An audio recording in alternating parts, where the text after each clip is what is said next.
Okay, so this is the lecture 4 of thermal radiation, and the agenda of this class we will discuss about radiation exchange between two surfaces. Definitely this is the application of whatever done in the lecture 3, that is the how to convert any radiation problem into electrical analogy, and radiation exchange between three surfaces. And whatever I am providing the basic concept of electrical analogy, which is applicable for nth surfaces, 2, 3, 4, 5, 6, 7, whatever it may be. Clear? So these two things, and the concept of radiation shield, and the fourth thing is radiation through gaseous medium. Clear? So these four things we will cover in this lecture. So let us take one by one. So the first one is radiation exchange between to parallel surfaces. से for example ये बहुत important proof है, और ये कभी कभी आपको proof करने के लिए आता है कि proof that between two surfaces, between two non black surfaces which are parallel to each other, the rate of heat transfer is this one. This is very important proof. Clear? ये proof करने को आपको आता है. इसको मैंने बहुत simple तरीके से सॉल्व किया है. आपको कई बुक्स में ये बहुत कॉम्प्लिकेटेड तरीका मिलेगा, तो मैंने इसको कोशिश किया है कि जो मैंने एक कॉन्सेप्ट आपको पढ़ाया वो कॉन्सेप्ट हर जगह हर एक क्वेश्चन के लिए अप्लाई हो जाए. तो यहाँ पर क्या है, these are two parallel non black. मैं नॉन ब्लैक इसलिए बोल रहा हूँ क्योंकि ब्लैक सर्फेसेस के लिए तो निकालना आसान है, नॉन ब्लैक सर्फेसेस हैं, और इनकी जो एमिसिविटीज़ हैं वो एप्सिलॉन 1 एप्सिलॉन 2 हैं, सरफेस एरिया A1 और A2 है, और टेम्परेचर जो आइसोथर्मल टेम्परेचर है, that is the temperature at each point. Temperature is T1 for first plate and T2 for second plate. तो these are the isothermally maintained. Okay, तो अब आपको यहाँ पर ये निकालना है कि net radiation exchange between these surfaces are by electrical analogy.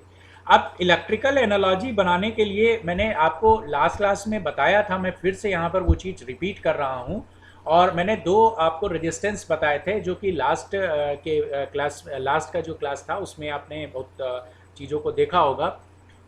दो चीज़ें मैंने बताई थी, एक सरफेस रेजिस्टेंस और दूसरा स्पेस रेजिस्टेंस. मैंने आपसे कहा था कि सरफेस रेजिस्टेंस ब्लैक बॉडी और रियल बॉडी के बीच में कंसीडर करते हैं, और स्पेस रेजिस्टेंस रियल बॉडी और रियल बॉडी के बीच में कंसीडर करते हैं. और एक कॉन्सेप्ट आपको मैंने ये बताया था कि इलेक्ट्रिकल एनालॉजी बनाने के लिए आपको एक चीज़ यूज़ करनी पड़ेगी, वो ये कि अगर आपके पास रियल सर्फेसेस हैं तो हाइपोथेटिकली आप क्या करिए, ब्लैक सरफेस यहाँ पर बना लीजिए. एक ये ब्लैक सरफेस आपने बना दिया और एक ये ब्लैक सरफेस, दो ब्लैक सरफेसेस आपने बनाए, क्योंकि ये रियल सरफेस है, इसके नीचे हमने एक ब्लैक सरफेस लगा दिया. ये एक रियल सरफेस है, इसके ऊपर हमने एक ब्लैक सरफेस लगा दिया. ठीक, ये चीज़ ध्यान रखिए. अगर ये ब्लैक बॉडी होती तो ब्लैक बॉडी के पीछे ब्लैक बॉडी लगाने की जरूरत नहीं थी, केवल रियल बॉडी के पीछे ब्लैक बॉडी आप लगाएंगे. इसको ध्यान से समझ लीजिए.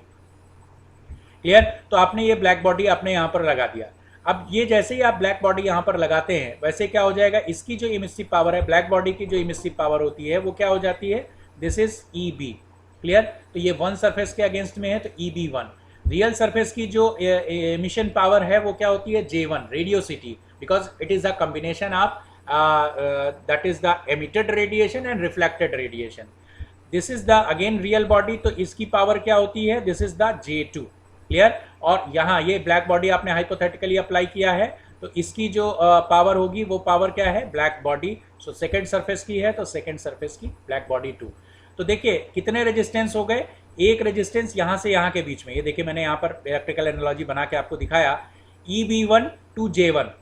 EB1 से आप यहाँ से मूव करेंगे, यहाँ तक पहुँचेंगे, तो इसके बीच में जो रेजिस्टेंस होगा वो कौन सा रेजिस्टेंस होगा, this is the surface resistance. क्या होगा, सरफेस रेजिस्टेंस. क्लियर? तो मैं यहाँ पर इसको SR से डिनोट कर रहा हूँ, सरफेस रेजिस्टेंस.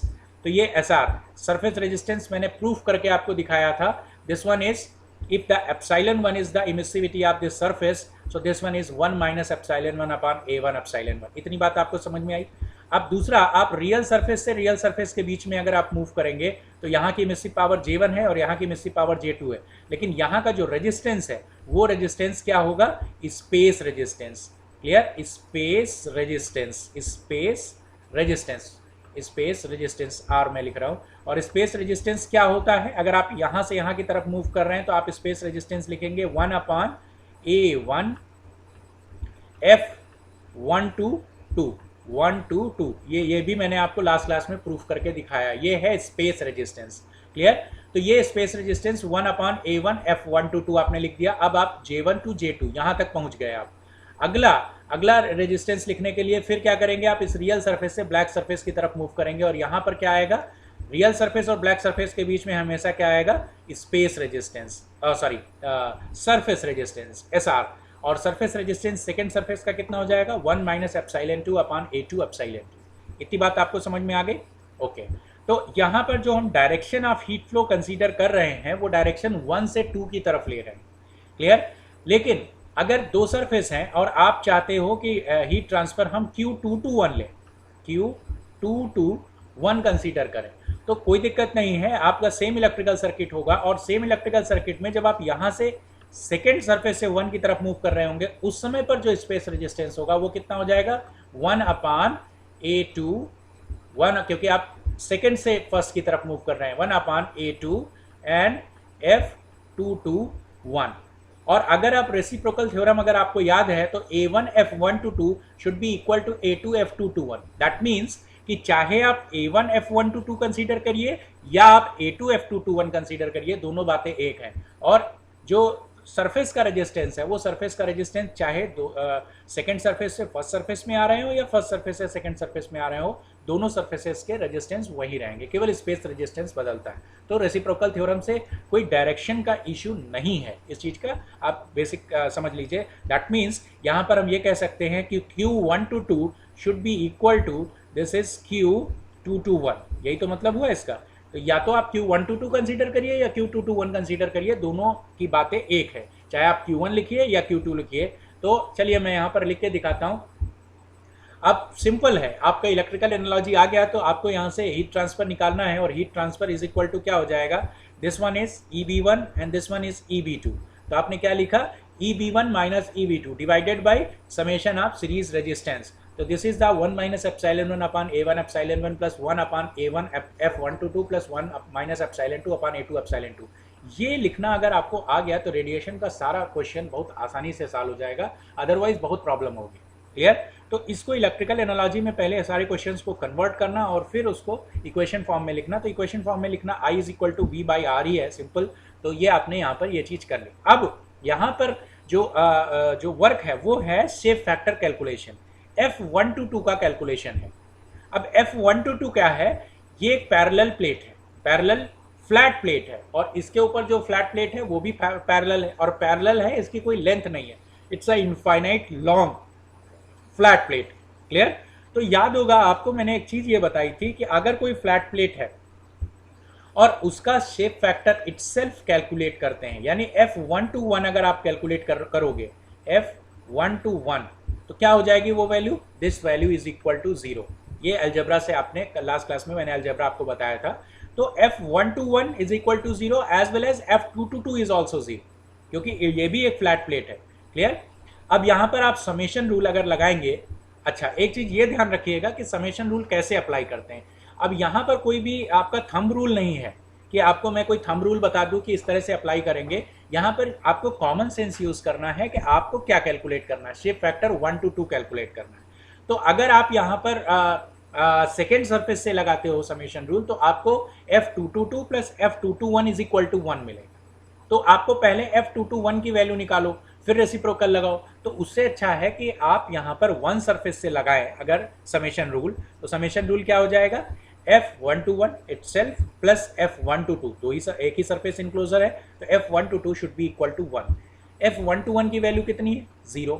इसका क्या मतलब हो गया, F1 to 2 is equal to 1। बात समझ में आ गया आपको?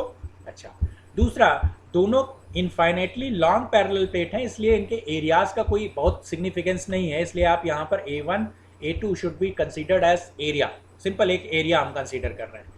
तो मैंने यहाँ पर F1 to 2 की वैल्यू अगर पुट कर दी तो ये वैल्यू ये आ जाएगी, और A1 A2 is equal to A consider कर लिया और A को कॉमन ले लिया, तो Q1 is equal to A EB1 minus EB2 upon 1 minus ε1 upon ε1 plus 1 minus ε2 upon ε2, ये वैल्यू आ जाएगी। क्लियर? इसको जब आप सॉल्व करेंगे तो आपको ये Q1 की वैल्यू क्या मिलेगी, EB की वैल्यू मैंने आपसे कहा था, ये EB इज इक्वल टू क्या होता है, watt per metre square emissive power of a black body sigma T1 to the power 4। तो ये वैल्यू आप यहाँ पर पुट कर दोगे, सिग्मा कॉमन है, एरिया कॉमन है, T1 to the power 4 minus T to the power 4 divided by 1 upon epsilon 1 minus plus 1 upon epsilon 2 minus 1। Clear? तो ये चीज आपको क्लियरली यहाँ पर मिल जाएगी। This Q1 is equivalent to Q2 also, this is equivalent to Q2। Clear? चाहे आप इस डायरेक्शन से कैलकुलेट करिए, चाहे इस डायरेक्शन से कैलकुलेट करिए, दोनों में वैल्यू सेम आएगी। तो ये तरीका आपको समझना है कि इस तरीके में कैसे इसको मैंने अप्लाई किया। एक बार और करेंगे तो आपको ये समझ में आ जाएगा। यही सेम चीज़ मैं टू सरफेसेस के लिए अगर यहाँ पर अप्लाई कर रहा हूँ, कोई भी टू सरफेस हैं, और अब मैंने क्या कंसीडर किया, radiation heat transfer between two infinite concentric cylinders. मैंने टू कॉन्सेंट्रिक सिलेंडर्स कंसीडर किए, इनकी लेंथ जो है वो इनफाइनाइटली लॉन्ग है। बात समझ में आया? ठीक है, तो मैं किसका व्यू आपको दिखा रहा हूँ, ये व्यू आपको कॉन्सेंट्रिक सिलेंडर्स हैं, इनकी लेंथ जो है वो इनफाइनाइटली लॉन्ग लेंथ है। यहाँ पर एक छोटा कॉन्सेंट्रिक है, तो ये this is the inner circle and this the outer circle. Clear? तो ये दो सरफेसेस की तरह कंसीडर किया जाएगा। दो सरफेस हैं, फर्स्ट सरफेस ये है और सेकेंड सरफेस ये है। यहाँ पर मैंने लिखा है consider to concentric cylinder of R1 and R2 radius and both cylinders are infinitely long and maintained at T1 and T2 temperature. T1 temperature पर इनर वाला जो सरफेस है वो मेंटेन है, और T2 पर जो आउटर सरफेस है वो मेंटेन है। ये बात समझ में आ गया? अच्छा, इमिसिविटी एप्सिलॉन 1 और epsilon 2, that means these are the real body. अब देखो यहाँ पर कैसे इसको अप्लाई किया जाएगा, इस पर क्या कहते हैं, इलेक्ट्रिकल एनालॉजी बनाने के लिए कैसे अप्लाई किया जाएगा। तो इस चीज़ को आप ऐसे समझिए, इस चीज़ को आप ऐसे समझिए, ये है फर्स्ट सरफेस, ये फर्स्ट सरफेस है और ये सेकंड सरफेस है। तो आप क्या करेंगे, चूंकि ये रियल बॉडी है, इसके पीछे सेम, जब भी कभी आप ब्लैक बॉडी हाइपोथेटिकल बॉडी लगाएंगे तो जिस शेप की रियल बॉडी होगी उसी शेप की ब्लैक बॉडी हाइपोथेटिकली आप अप्लाई कर देंगे। तो ये रेड कलर में जो मैंने सर्कल बनाया इनर में, वो ब्लैक बॉडी हो गया, और ये जो सर्कल आप बना रहे हैं आउटर में, ये आउटर का ब्लैक बॉडी हाइपोथेटिकल हो गया। केवल ये आपको हर क्वेश्चन में बनाने की जरूरत नहीं है, समझने की जरूरत है। तो आप अगर यहाँ पर देखोगे तो ये है आपकी ब्लैक बॉडी, ये है रियल बॉडी। तो ब्लैक बॉडी से रियल बॉडी, ये देखिए ब्लैक बॉडी की emissive power EB1, real body की इमिसिव पावर J1। तो इनके बीच में जो रेजिस्टेंस आया वो रेजिस्टेंस कौन सा होगा, that is the surface resistance 1 minus epsilon 1 upon A1 epsilon 1। ठीक। दूसरा, अब यहाँ इस वाले पॉइंट से इस वाले पॉइंट में दोनों रियल सरफेस हैं, तो रियल सरफेस से रियल सरफेस के बीच में J1 to J2 and this one is the space resistance, so this is 1 upon A1 F1 to 2। Clear? दूसरा, ये J2 वैल्यू आया और ये ब्लैक बॉडी है, तो इन दोनों के बीच में फिर से क्या आ जाएगा, ये फिर से आपका आ जाएगा स्पेस का रेजिस्टेंस, सॉरी सरफेस रेजिस्टेंस। तो यहाँ पर सरफेस रेजिस्टेंस कितना हो जाएगा, this is 1 minus epsilon 2 upon A2 epsilon 2। लेकिन एक यहाँ पर इंपॉर्टेंट चीज़ ये है कि यहाँ पर ये देखो नहीं लिखा है मैंने, यहाँ पर इंपॉर्टेंट चीज़ ये है कि यहाँ पर A1 and A2, these A1 and A2 are not equal. Why? Because A1 is maintained at a R1 radius and A2 is maintained at a R2 radius। तो जाहिर सी बात है कि A1 और A2 यहाँ पर बराबर नहीं हो सकते हैं। अच्छा, अब चलिए मैंने ये इलेक्ट्रिकल एनालॉजी आपको बना के दिखा दिया। कितने रेजिस्टेंस हो गए, black body to real body, real body to real body and real body to black body again. Clear? तो आपने सारे रेजिस्टेंसेस लिख लिए। अब यहाँ पर अगर आप देखोगे तो मैं अगर यहाँ पर हीट ट्रांसफर कैलकुलेट कर रहा हूँ Q1, यहाँ पर भी सिमिलर है कि आप चाहे इधर से हीट ट्रांसफर कैलकुलेट करिए या इधर से हीट ट्रांसफर कैलकुलेट करिए, दोनों वैल्यू सेम आएंगी। क्यों? क्योंकि ये दोनों किसमें है, ये रेजिस्टेंसेस सीरीज में है, तो करंट जो है वो सेम होगी। तो this one is Q1 EB1 minus EB2 divided by the whole resistance. अब मैं रेसिप्रोकल थ्योरम अगर अप्लाई करूँ यहाँ पर, ये A1 F1 to 2, A1 F1 to 2 should be equal to A2 F2 to 1 हो जाएगा। इतनी बात आपको समझ में आ गई। ठीक। दूसरा, या अगर मैं समेशन रूल अप्लाई करता हूँ यहाँ पर, मुझे F1 to 2 की वैल्यू चाहिए, तो मुझे समेशन रूल मैंने अप्लाई किया F1 to 1 plus F1 to 2 is equal to 1। याद होगा आपको, मैंने अलजेब्रा में बताया था, अगर आप ये शेप देखें, ये है वन सरफेस, तो यहाँ से रेजिस्टेंस निकल रहा है, तो ये सरफेस कैसा हो गया, this is the concave surface. तो कॉनकेव सरफेस में मैंने आपसे कहा था कि इसका कोई भी रेडिएशन जो एमिट हो रहा है इस पर ड्रॉप नहीं होगा। क्लियर? अगर इस पर ड्रॉप नहीं होगा, इसका मतलब क्या है कि F1 to 1 is equal to 0, F1 to 1 is equal to 0, ये मैंने आपको अलजेब्रा में बताया है। तो यहाँ पर F1 to 1 इक्वल टू 0 हो जाएगा। अच्छा, आप अगर F2 to 2 देखेंगे तो आप अगर F222 ये सेकेंड सरफेस है तो रेडिएशन यहाँ से इस डायरेक्शन में अगर एमिट हो रहा है तो आप देखेंगे ये सरफेस कॉन्वेक्स है, यानी F222 अगर मैं यहाँ पर ये लिखना चाहूँ कि F222 this is not equal to 0 because this is the convex surface. ये बात समझ लीजिए, कॉन्केव सरफेस है इसलिए यहाँ पर कोई भी इसका जो रेडिएशन है इस सरफेस पे नहीं ड्रॉप होगा, इसलिए ये इक्वल टू 0 है। लेकिन यहाँ पर पॉसिबल है कि कुछ रेडिएशन इस सरफेस पे भी ड्रॉप हो, इसलिए ये इक्वल टू 0 नहीं हो सकता। ओके, तो मैंने यहाँ पर फर्स्ट सरफेस के लिए समेशन रूल लगाया F121 plus F122 is equal to 1। तो F121 इक्वल टू 0, तो F122 की वैल्यू कितनी हो गई? 1 हो गई। क्लियर? F122 की वैल्यू 1 हो गई, ये वैल्यू मैंने यहाँ पर पुट कर देनी है, ये वैल्यू मैंने यहाँ पर पुट कर देनी है, तो ये वैल्यू आ गई 1 पर। अब जैसे मैंने पहले लिया था A1 A2 is equal to A, यहाँ पर नहीं कंसीडर कर सकते, यहाँ पर A1 और A2 अलग अलग ही रहेंगे, ये बात समझ लीजिए। अच्छा, मैंने Q1 कंसीडर किया तो कॉमन सेंस ये कहता है कि अगर मैं इस डायरेक्शन में हीट ट्रांसफर निकाल रहा हूँ तो मैं जो एरिया कंसीडर करूँगा वो A1 करूँगा। तो मैंने A1 को कॉमन लिया और A1 को अगर कॉमन लोगे तो ये कितना हो जाएगा? 1/ε1 -1 + 1 and this is A1 upon A2. This one and this one will be cancel out. So you get Q1 is equal to sigma, मैंने EB की वैल्यू रख दी, sigma T1 to the power 4 minus sigma T2 to the power 4 A1 upon 1/ε1 plus A1 upon A2 1/ε2 -1. Is that clear? This is also equal to Q2. अगर आप heat transfer निकाल रहे हैं second surface to first surface तो both are equal. Clear? ये आप electrical analogy से समझ सकते हैं।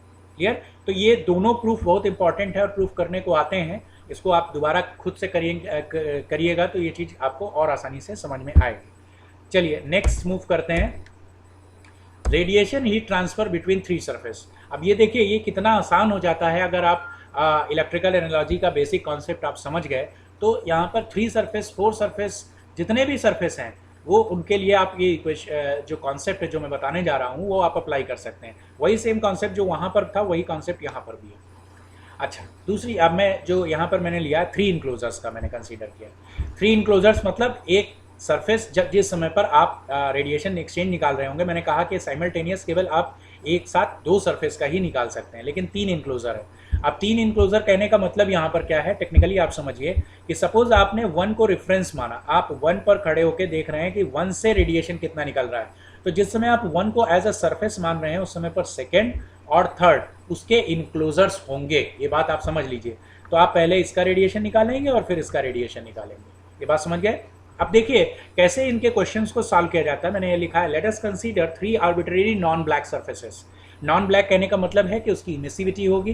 फर्स्ट सरफेस का जो आइसोथर्मल सरफेस है उसका टेम्परेचर T1 है, सरफेस एरिया A1 है और इमिसिविटी ε1 है। उसी तरह से सेकेंड सरफेस जो है वो T2। अब इसको आप कैसे समझ सकते हैं, सपोज करो कि मैंने एक रूम कंसीडर किया जिसमें छत है, रूफ है और वॉल्स हैं, तो अगर आप देखेंगे तो देयर आर द 6 सर्फेसेस। तो 6 सर्फेसेस का ये कॉन्सेप्ट आप अप्लाई कर सकते हैं। ठीक, अब आप देखिए यहाँ पर कि कैसे इसको सॉल्व किया गया। अब जैसे 2 सरफेस में तो मैंने ब्लैक सरफेस जैसे यहाँ पर भी है, यहाँ के पीछे ब्लैक लगा दिया, यहाँ के पीछे ब्लैक लगा दिया, यहाँ के पीछे ब्लैक लगा दिया। लेकिन 2 सरफेसेस में तो इजी था कि 2 ही पॉइंट बनेंगे, तो 2 पॉइंट में आपका सब सीरीज में ऐड हो गया। लेकिन 3 सरफेस यानी 2 से ज़्यादा सरफेसेस में क्या चीज़ बनेगी, तो उसके लिए मैंने एक थंब रूल निकाला। वो थंब रूल क्या है वो समझिए आप। Thumb rule, there are the 3 points या 3 सरफेस 1 2 3। थंब रूल क्या है ध्यान से समझिएगा। 3 पॉइंट्स हैं तो ज्योमेट्री के हिसाब से अगर 3 पॉइंट है तो पॉसिबल स्ट्रक्चर क्या है, ट्राइंगल। 3 पॉइंट से क्या बन सकता है, केवल और केवल ट्राइंगल। तो एक पॉइंट ये है, एक पॉइंट ये है और एक पॉइंट ये है, तो इनसे पॉसिबल स्ट्रक्चर क्या है, वो पॉसिबल स्ट्रक्चर केवल और केवल ट्राइंगल है।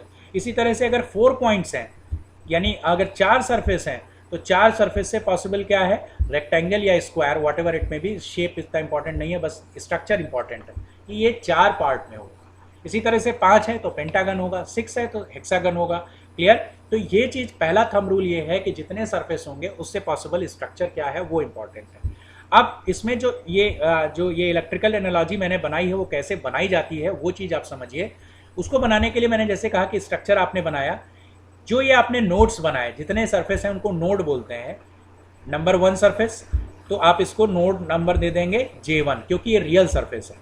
इसी तरह से दूसरा जो सरफेस है उसको हमने दे दिया J2। तीसरा जो सरफेस है उसको हमने दे दिया J3। क्या दे दिया, J3। अब J1 टू J2 इनके बीच में क्या होगा, दैट इज स्पेस रेजिस्टेंस। बहुत क्लियर नहीं बन पा रही है डायग्राम। इसके बीच में क्या होगा, स्पेस रेजिस्टेंस। इसके बीच में क्या होगा, स्पेस रेजिस्टेंस। क्लियर। अब चूंकि ये रियल सरफेस है, इनके पीछे ब्लैक बॉडी लगा दीजिए। तो ये ब्लैक बॉडी हमने अप्लाई कर दी, ये ब्लैक बॉडी हो गई। तो J2 के पीछे लगाया है तो ये कितना हो जाएगा, दिस वन इज EB2 और ये क्या हो जाएगा, सरफेस रेजिस्टेंस। क्लियर। ये क्या है, स्पेस रेजिस्टेंस। ये क्या है, स्पेस रेजिस्टेंस। ये क्या है, स्पेस रेजिस्टेंस। क्लियर। अब जैसे ये रियल सरफेस है तो रियल सरफेस के पीछे क्या लगा दिया आपने, ये आपने लगा दिया, दिस वन इज EB1 और ये क्या हो जाएगा, सरफेस रेजिस्टेंस। इसी तरह से यहाँ पर भी आपने एक रेजिस्टेंस अप्लाई कर दिया और ये क्या लिख दिया आपने, दिस वन इज EB3। तो EB3 से J3 के बीच में क्या होना चाहिए, सरफेस रेजिस्टेंस। ये बात समझ गए। तो ये इलेक्ट्रिकल एनालॉजी इस तरह से बनाई जाती है। अगर 4 सरफेस हैं तो 4 सरफेस में भी आप एक रेजिस्टेंस इधर जोड़ेंगे, एक रेजिस्टेंस इधर जोड़ेंगे, एक रेजिस्टेंस इधर जोड़ेंगे, एक रेजिस्टेंस इधर जोड़ेंगे और डायगोनली ये वाला स्पेस रेजिस्टेंस और एक ये वाला स्पेस रेजिस्टेंस आ जाएगा। Is that clear. तो बेसिकली इसमें एक चीज़ ये इंपॉर्टेंट है, वो ये कि आप इसकी इलेक्ट्रिकल एनालॉजी अगर करेक्ट बना लेते हैं तभी आप मोर देन 2 एनक्लोजर्स के क्वेश्चन को सॉल्व कर पाएंगे, अदरवाइज थोड़ा सा कॉम्प्लिकेशंस हो जाएगा। अब जैसे आपने ये इलेक्ट्रिकल एनालॉजी अगर आपने करेक्टली बना ली, जैसे मैंने यहाँ पर करेक्टली इलेक्ट्रिकल एनालॉजी ये बनाई हुई है इस डायग्राम में, अगर आप देख रहे हैं मैंने शेप फैक्टर लिखा। आप शेप फैक्टर में अब देखिए, जैसे ये Q1 J1 से J2 के बीच में अगर आप ले रहे हैं, ये डायरेक्शन आपने कंसीडर किया तो 1/A1 F1 to 2 होगा, because you are moving from 1 to 2। सिमिलरली अगर आप 2 to 1 लेंगे तो A2 F2 to 1 हो जाएगा और रेसिप्रोकल से A1 F1 to 2 is equal to A2 F2 to 1 होगा। तो कोई इशू नहीं है कि आप उसको A2 F2 to 1 लेंगे कि A1 F1 to 2 लेंगे। बात समझ में आया। इसी तरह से 1 से यहाँ से 1/A1 F1 to 3 हो जाएगा, सेकेंड से 1/A2 F2 to 3 हो जाएगा और जो सरफेस के रेजिस्टेंसेस हैं वो एज इट इज रहेंगे। लेकिन यहाँ पर आप ये नहीं कह सकते कि Q1 is equal to Q2 is equal to Q3, ये नहीं हो सकता यहाँ पर, क्योंकि आपको ये क्लियरली दिख रहा है। क्योंकि अब ये सीरीज में नहीं है, यहाँ पर ये वाले रेजिस्टेंस के साथ ये रेजिस्टेंस और ये रेजिस्टेंस पैरेलल में है। ठीक। तो इस चीज़ को आप अकॉर्डिंगली जैसे आपने किया है पहले इलेक्ट्रिकल इंजीनियरिंग के क्वेश्चंस को सॉल्व करने का, तो थोड़ा उस चीज़ को यहाँ पर आपको ध्यान रखना होगा। अब दूसरा कि इसको सॉल्व कैसे करेंगे, तो आपको याद होगा जो आपने किरचॉफ लॉ का नोडल एनालिसिस इलेक्ट्रिकल इंजीनियरिंग में पढ़ा था, वही यहाँ पर भी करेंगे। कॉन्सेप्ट ये है कि all currents coming at a node algebraic summation में इक्वल टू 0 होता है। ये चीज़ आपने किरचॉफ लॉ का नोडल एनालिसिस आपने पढ़ा है, वही चीज़ मैं यहाँ पर कर रहा हूँ। All incoming current at particular node should be equal to 0। तो मैं वही करने जा रहा हूँ यहाँ पर। देखिए, उसको ध्यान से देखिएगा मैं क्या कर रहा हूँ यहाँ पर। देखिए आप, देखिए मैं पहले J1 नोड कंसीडर कर रहा हूँ, J1 नोड। अब इस J1 नोड पर ध्यान से देखिए कैसे मैं कंसीडर कर रहा हूँ। ऑल इनकमिंग करंट, ये इनकमिंग है तो दिस वन इज EB। अच्छा, एक मैं थंब रूल यहाँ पर ये बता देता हूँ कि जो नोड है उसको आप निगेटिव मान लो, इसको आप निगेटिव मानिए, बाकी सब पॉजिटिव रहेगा। तो कितना हो जाएगा, EB1 minus J1 upon resistance. ये हो गई करंट प्लस दूसरी करंट ये है। अब डायरेक्शन आप भूल जाइए, इसको आप निगेटिव मान रहे हैं। तो this is J2 minus J1 upon 1/A1 F1 to 2, क्योंकि रेजिस्टेंस का डायरेक्शन से कोई इशू नहीं है। तीसरा ये करंट आ रही है तो कितना हो जाएगा, J3 minus J1 upon 1/A1 F1 to 3। तो अलजेब्रिक समेशन क्या हो गया, 0। इसी तरह से जब J2 पर लिखने जाएंगे तो इसको निगेटिव मान लीजिए और इसको भूल जाइए। इसको जब आप J2 पर हैं तो आप इसको भूल जाइए। जब आप J2 पर हैं तो आप J1 को भूल जाइए और J2 को आप निगेटिव कंसीडर करिए। J2 को जब आप निगेटिव कंसीडर करेंगे तो क्या हो जाएगा, EB2 minus J2 upon 1/2 upon A2 epsilon 2। Clear. This is EB2 minus J2 upon 1 minus epsilon 2 upon A2 epsilon 2। ये आपने लिख दिया। दूसरा आपका क्या हो जाएगा, this one is considered as J3 minus J2 upon 1/A2 F2 to 3, 1 A2F223, ठीक। तीसरा क्या हो जाएगा, जब आप इसको आप एज अ निगेटिव नोड मानेंगे तो this one is J1 minus J2 upon 1 upon A1 F122। ये बात समझ में आया, इसका अलजेब्रिक समेशन 0 हो गया। सिमिलरली J3 को जब आप कर रहे होंगे तो उसको आप निगेटिव साइन कंसीडर करिए, तो क्या हो जाएगा EB3 minus J3 upon 1 minus epsilon 3 upon A3 epsilon 3। दूसरा J2 minus J3 upon 1 upon A2 F223 हो जाएगा। तीसरा J1 minus J3 upon 1 upon A1 F123 हो जाएगा। Is that clear? Is equal to 0। अब there are the three equations, equation number 1, equation number 2 and equation number 3. So these are the basic three equations in which you know the value of EB1 which is sigma T1 to the power 4, EB2 sigma T to the power 4 and EB3 sigma T3 the power 4। Epsilon 1 की value मालूम है, area की value मालूम है, तो unknown आपके लिए क्या है, J1 J2 and J3। These three things are unknown। Clear? ये आपके लिए अननोन क्वांटिटीज है। तो आपका अलजेब्रा का रूल है 3 quantities unknown, 3 equations you have, so easily by solving algebraically you easily evaluate the value of J1 J2 and J3। Clear? तो J1 J2 J3 की वैल्यू आप आसानी से इवेल्युएट कर सकते हैं, और वो वैल्यूज आपको जब आ जाएंगी तो आपको, अब देखिए जैसे आपको J1 J2 J3 की वैल्यू मिल गई और आपसे क्वेश्चन पूछा जा रहा है find out the rate of heat transfer between first surface to second surface. अगर आपसे ये क्वेश्चन पूछा जा रहा है कि फर्स्ट सरफेस से सेकेंड सरफेस के बीच में रेडिएशन हीट ट्रांसफर कितना हो रहा है, ये निकालिए, तो कितना हो जाएगा अगर ये क्वेश्चन है। तो दिस वन इज, ये क्या लिखूंगा, इसको मैं लिखूंगा Q1 to 2, this is Q1 to 2 is equal to, इस वाले सर्किट में देखिए क्या हो जाएगा, this is J1 minus J2 divided by 1 upon this is A1 F122। तो आपको J1 J2 की वैल्यू पता है, शेप फैक्टर 1 to 2 आप कैलकुलेट कर लेंगे, जो अलजेब्रा आपको मैंने बताई है वैल्यू पुट करेंगे तो आपको यहाँ से rate of heat transfer calculate हो जाएगा। इसी तरह से फर्स्ट सरफेस थर्ड सरफेस के बीच में कितना है, या थर्ड सरफेस से सेकंड सरफेस के बीच में कितना है, ये सारी चीज़ें आप कैलकुलेट कर सकते हैं, लेकिन उसके लिए आपको रेडियोसिटीज़ की वैल्यू पता होनी चाहिए। अब इसके बाद आता है कि प्रॉब्लम को थोड़ा ईजी कैसे किया जाए। ईजी करने का मतलब ये है कि ये तो डिपेंड करेगा कि क्वेश्चन में कैसा आपको प्रॉब्लम दिया गया है। अब सपोज करो पॉसिबिलिटी है कि आपसे ये कह दिया जाए कि आपका जो फर्स्ट सरफेस है, या मान लो कि थर्ड सरफेस जो है ये एक ब्लैक बॉडी है। अगर जो कहा जाए कि थर्ड सरफेस का एप्सिलॉन 3 जो है वो 1 है, क्या मतलब हुआ इसका मतलब ये हुआ कि ये एक ब्लैक बॉडी है। अगर ये ब्लैक बॉडी है तो जाहिर सी बात है ये रेजिस्टेंस खत्म हो जाएगा, ये वैल्यू क्या हो जाएगी, 0 हो जाएगी। और J3 की वैल्यू किसके बराबर होगी, J3 की वैल्यू बराबर हो जाएगी EB3। और EB3 क्या है, this is sigma T3 the power 4। अब मैं बार बार एक चीज ये कह रहा हूं, याद रखिएगा, जब भी आप EB लिखेंगे तो sigma A3 T3 the power 4 मत लिखिएगा। क्लियर? क्योंकि आप ऑलरेडी एरियाज जो हैं वो रेजिस्टेंस में कैलकुलेट कर रहे हैं, इसलिए मैं बार बार बोल रहा हूं कि आप जो इसकी पावर्स हैं, चाहे वो रेडियोसिटी हो चाहे वो ब्लैक बॉडी पावर हो, इनकी पावर हमेशा आप पर मीटर स्क्वायर में कैलकुलेट करेंगे तो आपको यहाँ पर EB3 सिग्मा T3 पावर 4 मिल जाएगा। और आप फर्दर इस इक्वेशन को सॉल्व कर सकते हैं, लेकिन उस केस में आप देखेंगे थोड़ी सी इक्वेशन ईजी हो जाती है। ठीक, उस केस में आपका इक्वेशन थोड़ा सा ईजी हो जाता है, आप आसानी से उसको सॉल्व कर सकते हैं। उसमें अगर मान लिया थर्ड सरफेस ब्लैक बॉडी मान लिया और आपसे पूछा कि find out the rate of heat transfer between first and second, तो थोड़ा सा आसान हो जाएगा, क्योंकि एक वैल्यू आपको कैलकुलेट करने की जरूरत नहीं पड़ेगी। तो 2 ही इक्वेशन बनेंगी, 2 अननोन होंगी, वो सॉल्व हो जाएगा। दूसरा, एक तो ब्लैक बॉडी के केस में, दूसरा अगर सपोज आपसे ये कहा जाए कि थर्ड सरफेस जो है it is a insulated surface. अगर कोई भी सरफेस को इंसुलेट कर दिया गया, क्लियर, भले वो रियल बॉडी हो, अगर वो इंसुलेट कर दिया गया तो उसमें कोई भी स्पेस रेजिस्टेंस नहीं होगा।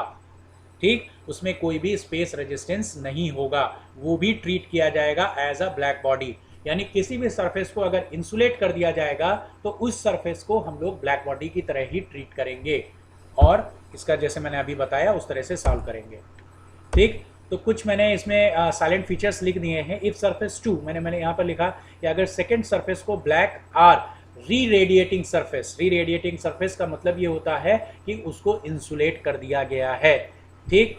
ब्लैक बॉडी हो या सरफेस, या उसमें लिखा हो कि इट्स इंसुलेटेड, या लिखा हो कि री रेडिएटिंग सरफेस है, इन सब का मतलब एक ही है कि वो सरफेस ब्लैक बॉडी है। री रेडिएटिंग सरफेस देन Q2 की वैल्यू उस समय पर, क्योंकि Q2 क्या हो जाएगा, ये EB2 is equal to J2 हो जाएगा, तो Q2 की वैल्यू 0 हो जाएगी, which means EB2 is equal to J2।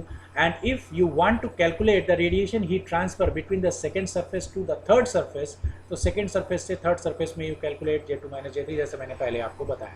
Clear? तो जब इसके क्वेश्चंस करेंगे तो और आसानी से इसको समझ में आएगा। एक बार ये वीडियो जरूर देखिएगा तो आपको और आसानी से समझ में आ जाएगा। Okay, so next we move for concept of radiation shield. अब इस रेडिएशन शील्ड के कॉन्सेप्ट को समझने के लिए मैं अगर इलेक्ट्रिकल एनालॉजी नहीं यूज़ करता तो ये बहुत कॉम्प्लिकेटेड होता, लेकिन इलेक्ट्रिकल एनालॉजी अगर आप यूज़ करेंगे तो ये बहुत आसानी से आप समझ सकते हैं, ठीक। और इसको कैसे करेंगे? रेडिएशन शील्ड बेसिकली है क्या? कॉन्सेप्ट ऑफ रेडिएशन शील्ड्स अगर देखेंगे, रेडिएशन शील्ड सपोज करो कि दो पैरेलल प्लेट्स हैं और इन दोनों पैरेलल प्लेट्स के बीच में जो रेडिएशन ट्रांसफर हो रहा है उस रेडिएशन को आप रिड्यूस करना चाहते हैं, कोई पर्पस है, आप उस रेडिएशन को रिड्यूस करना चाहते हैं, तो उसके लिए आपको बीच में कोई ऑब्स्टिकल और वो भी पॉलिश्ड सरफेस आपको इंसर्ट करना पड़ेगा। ये जो पॉलिश्ड थिन सरफेस आपने इंसर्ट किया है रेडिएशन हीट ट्रांसफर को अल्टर करने के लिए वो अल्टरेशन की वजह से जो रेट ऑफ हीट ट्रांसफर है वो रिड्यूस हो जाएगा। ये बात आपको समझ में आ गई? तो यहाँ पर यही चीज़ मैंने लिखी है कि sometimes we need to moderate the radiation exchange between two surfaces for specific purpose. This objective can be obtained by inserting a thin high reflective low emissivity, जिसको जितना ज़्यादा रिफ्लेक्शन होगा उसकी इमिसिविटी उतनी ही कम होगी, ये चीज़ समझ लीजिए। अ thin high reflective low emissivity sheet between the two surfaces. This highly reflective low emissivity sheet is known as the radiation shield.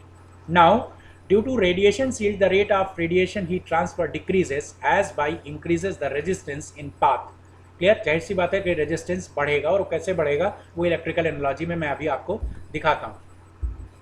Okay, let us consider two parallel non black plates. अब अभी आप पहला case मैं consider कर रहा हूँ जिसमें ये रेडिएशन शील्ड आपने इंसर्ट नहीं किए, तो दो पैरेलल प्लेट्स के मैंने आपको प्रूफ कराया था कि if there is no radiation shield then rate of heat transfer Q1 और Q12 कह लो इसको is equal to EB1 minus EB2 A upon 1 upon epsilon 1 plus 1 upon epsilon 2 minus 1। ये भी प्रीवियस कुछ स्लाइड के पहले मैंने आपको ये प्रूफ करके दिखाया है, आप इलेक्ट्रिकल एनालॉजी बना के कर भी सकते हैं। अब अगर मैं यहाँ पर एक थिन शीट इंसर्ट कर रहा हूँ, तो अगर थिन शीट इंसर्ट कर रहा हूँ तो रेजिस्टेंसेस देखिए। अब मैंने आपसे कहा था कि साइमल्टेनियसली केवल दो सरफेस कंसीडर करते हैं, तो पहले मैं ये सरफेस और ये सरफेस कंसीडर कर रहा हूँ, तो मैंने यहाँ पर एक ब्लैक बॉडी अप्लाई किया और यहाँ पर एक ब्लैक बॉडी अप्लाई किया, तो EB1 टू J1 देखिए, EB1 टू J1, ठीक। इसके बाद यहाँ से यहाँ का रेजिस्टेंस EB1 टू J1 हो गया, एक रेजिस्टेंस हो गया आपका surface resistance. Real body to real body, इधर का एप्सिलॉन, इधर का जो एमिसिविटी है, ये जो थिन शीट है, ये थिन शीट दोनों तरफ से पॉलिश है, इधर भी पॉलिश है और इधर भी पॉलिश है। इधर की एमिसिविटी जो आपके T1 सरफेस की तरफ है उसकी एमिसिविटी एप्सिलॉन 3 है, और जो T2 सरफेस की तरफ है उसकी एमिसिविटी एप्सिलॉन 3 है। क्लियर? तो सरफेस से सरफेस के बीच में आपका रेजिस्टेंस हो गया 1 अपान A1 F122। ये इसको मैंने J3 डैश लिखा है क्योंकि इधर का एमिसिविटी एप्सिलॉन 3। उसके बाद real surface to black body क्या हो जाएगा, J3 dash to EB3, this is 1 minus epsilon 3 upon A3 epsilon 3। अब उसके बाद अगले दो सरफेस हम कंसीडर कर रहे हैं, इसमें यही वाली ब्लैक बॉडी हमने उठाई और इस ब्लैक बॉडी को यहाँ पर पुट कर दिया। तो अगर मैंने यहाँ पर पुट किया और इमिसिविटी आप देख रहे हैं कि ये एप्सिलॉन 3 है, तो इधर का सरफेस रेजिस्टेंस कितना हो जाएगा, 1 minus epsilon 3 upon A3 epsilon 3। क्यों? क्योंकि आपका इस सरफेस का जो इस डायरेक्शन में आप देख रहे हैं इस सरफेस की इमिसिविटी एप्सिलॉन 3 है, तो this is the 1 minus epsilon 3 upon A3 epsilon 3। देखिए आप सेकेंड दो सरफेस के बीच में इधर से J3 टू J2 ये आपका स्पेस रेजिस्टेंस हो गया, और इसके पीछे हमने एक ब्लैक बॉडी अप्लाई कर दी, तो J2 टू EB2 यहाँ पर ये अप्लाई हो गया और ये एक रेजिस्टेंस हो गया। तो कितने रेजिस्टेंस हो गए, 1 2 3 4 5 6 रेजिस्टेंसेज हो गए। अब मैं आपको rate of heat transfer calculate करके दिखाता हूँ। कि रेट ऑफ हीट ट्रांसफर अगर इलेक्ट्रिकल सर्किट आपने बनाया हुआ है तो जो Q1 आप कंसीडर कर रहे हैं, Q1 कंसीडर इधर से करें या इधर से करें Q2, बात एक ही है। तो Q1 आप जो कंसीडर, मैंने डैश इसलिए लिख दिया क्योंकि मैं कंपेयर करना चाह रहा हूँ कि जब रेडिएशन शील्ड नहीं इंसर्ट की थी तब का रेट ऑफ हीट ट्रांसफर और रेडिएशन हीट ट्रांसफर जब रेडिएशन शील्ड आपने इंसर्ट कर दी तब का हीट ट्रांसफर में क्या डिफरेंस है। क्लियर?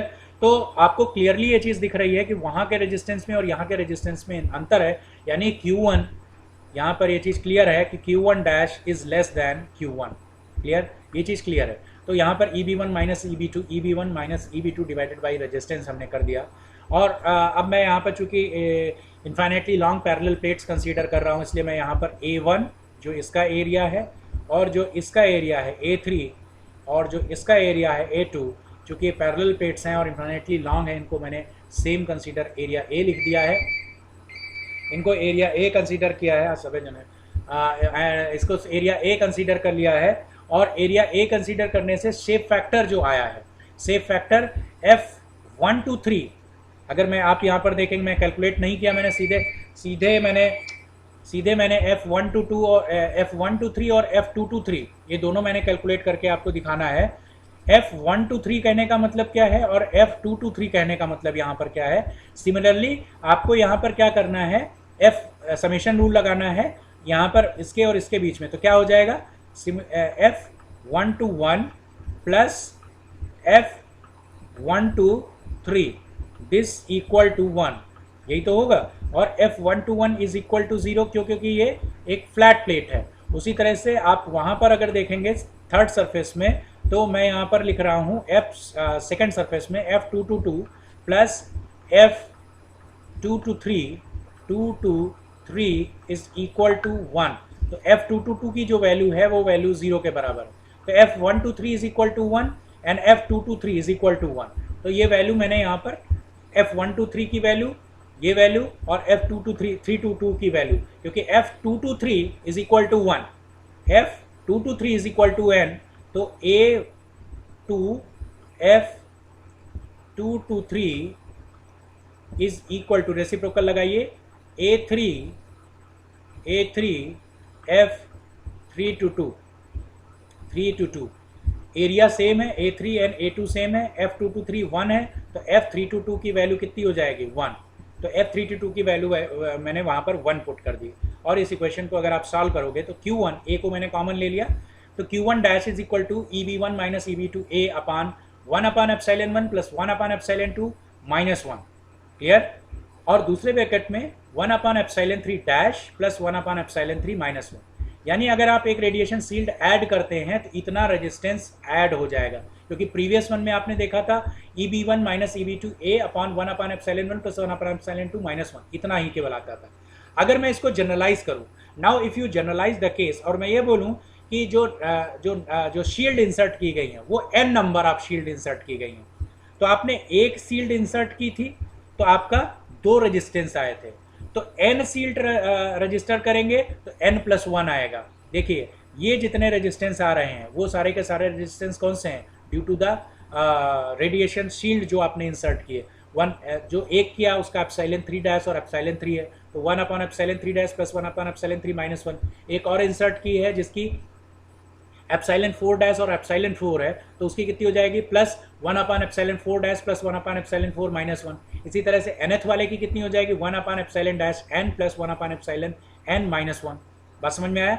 अब अगर मैं इसको जनरलाइज करने की कोशिश करता हूँ और ये कहता हूँ कि जो रेडिएशन शील्ड इंसर्ट की गई उसकी इमिसिविटी और जो प्लेट्स थी उनकी इमिसिविटी, सबकी इमिसिविटी सेम है। Now let us consider a surface have the same emissivities, सबकी इमिसिविटी सेम है, यानी ε1, ε2, ε3 and so on is equal to εn is equal to epsilon. अगर मैं ये एज्यूम करता हूँ तो ये क्या हो जाएगा, हर जगह पर 1/ε plus 1/ε minus 1 like this. Clear? तो अगर इसको आप समअप करोगे तो क्या आएगा, देखिए मैंने समअप करके इसको जनरलाइज करके लिखा है।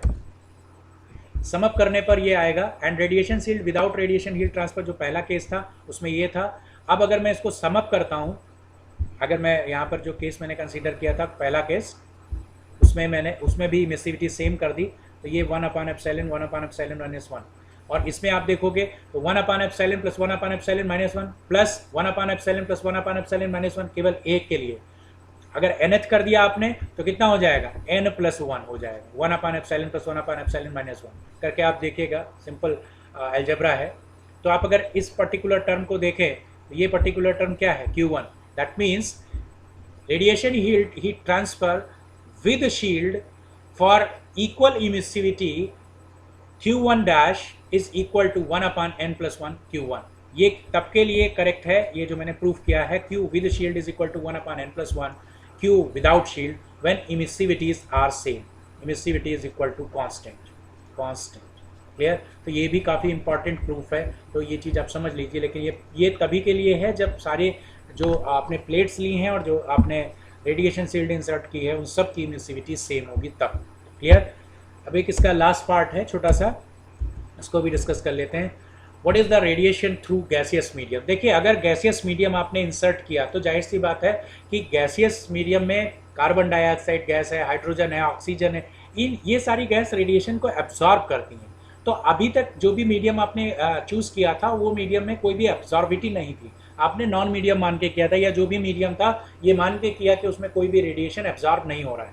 देखिए, मैंने यहाँ पर लिखा है, radiation through gaseous medium is a complex phenomena because of several gases like H2, O2 and N2 present in the air are influence of the furnaces are acting as transparent body, but other gases like carbon monoxide, carbon dioxide and hydrogen water vapor emits and absorb radiation appreciable amount। Carbon monoxide, dioxide और water vapour जो है वो emission emit भी करते हैं, radiation emit भी करते हैं और एब्जॉर्ब भी करते हैं। तो चूंकि एयर में सारी कॉन्स्टिट्यूएंट्स होते हैं तो ये परसेंटेज वाइज रेडिएशन कैलकुलेट करना कॉम्प्लेक्स हो जाएगा, क्योंकि हाइड्रोजन, ऑक्सीजन और नाइट्रोजन ये केवल या तो एब्जॉर्ब कर लेंगे लेकिन एमिट कुछ नहीं करते हैं। तो ये चूंकि परसेंटेज अलग अलग होते हैं, हर एक जगह पर एयर की क्वालिटी अलग अलग होती है, तो रेडिएशन का परसेंटेज अलग अलग हो जाएगा। तो ये थोड़ा सा कॉम्प्लेक्स फिनोमिना है। And gases emitted and absorb radiation only between narrow range of the spectrum, whereas solid radiate all wavelength over the entire spectrum of electromagnetic waves. Also, the intensity of radiation decreases with length when it passes through the absorbing medium। इसका कहने का मतलब ये है, suppose करो कि ये एक प्लेट है और ये एक प्लेट है, और इसमें आपने कार्बन डाइऑक्साइड, कार्बन मोनोऑक्साइड और वाटर वेपर ये कंसीडर किया, और ये है लेंथ। तो यहाँ से अगर आप रेडिएशन ट्रांसफर देख रहे हैं तो इसकी इंटेंसिटी रिड्यूस करेगी when you are transfer from x = 0 to x = L। Clear? ये कहने का मतलब है कि ये decreases with the length, intensity is decreases with the length of the absorbing medium. Length कम रखेंगे तो इंटेंसिटी ज़्यादा मिलेगी, लेंथ ज़्यादा रखेंगे तो इंटेंसिटी कम मिलेगी। ओके, तो इसको कैसे कैलकुलेट करते हैं, इसका एक एम्पिरिकल फार्मूला है, इसको प्रूफ करने की ज़रूरत नहीं है। For radiation heat exchange between a gas at temperature Tg, अगर ये जो गैसेज हैं इनका एवरेज टेम्परेचर मैं कंसीडर करूँ Tg, clear, and a black surface of finite surface area, अगर ये मैंने इसको ब्लैक सरफेस माना और इसका ब्लैक सरफेस का जो टेम्परेचर है वो Tb है और सरफेस एरिया A है, तो जो rate of heat transfer from this surface to this medium is Qnet is equal to sigma A epsilon G। This is the emissivity of gaseous medium Tg to the power 4 minus absorbivity alpha G Tb to the power 4। बात समझ में आ गया? ठीक। Next, कि अगर मैं case बदलता हूं, मैं ये रखता हूं कि net rate heat transfer of the gas to the wall when inside the enclosure is non black.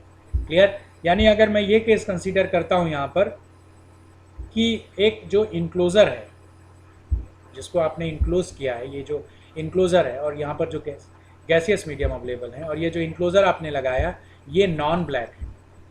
Clear? ये नॉन ब्लैक है, यानी ब्लैक टू नॉन ब्लैक के बीच में गैसियस मीडियम है। उस समय पर नेट हीट ट्रांसफर कितना होगा? Sigma A epsilon S। Epsilon is the emissivity of this enclosure, जो आपने इनक्लोजर लगाया उसकी इमिसिविटी है +1 / 2 and this one is simply multiplied by this. या आप डायरेक्टली इसको जनरल थंब रूल में अगर आप देखेंगे तो Q net for non-black is equal to epsilon s plus 1 divided by 2 of Q net black। Q net black is sigma A epsilon D G, इतना आप यहाँ पर मल्टीप्लाई कर देंगे। Is that clear? तो this is about radiation through the gaseous medium। अब next class में हम लोग फर्दर डिस्कस करेंगे about the green house effect and solar constant and numerical also. Clear? So thank you for watching this video, और इसको एक बार जरूर देखिएगा, तभी आपको क्लियरली समझ